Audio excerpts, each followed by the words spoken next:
So hello guys, welcome back to the new video of Tech Yorker.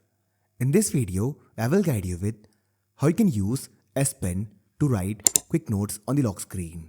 So first of all, open the app drawer on your device.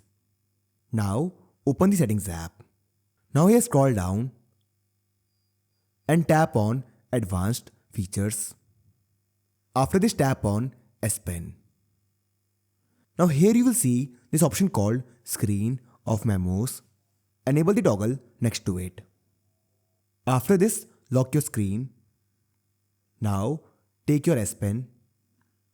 After this, press and hold this button on the S Pen and double tap the screen like this.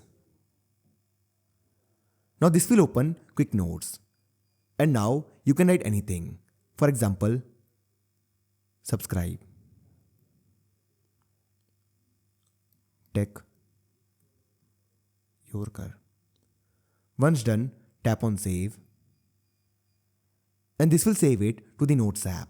To find the quick note you have written, unlock the tablet. Now open Samsung Notes. Now as you can see here, this is the note that I wrote. So this is how I can use S Pen to write quick notes on the lock screen. So I hope you find this video useful. And if you do, then don't forget to like this video and subscribe our channel.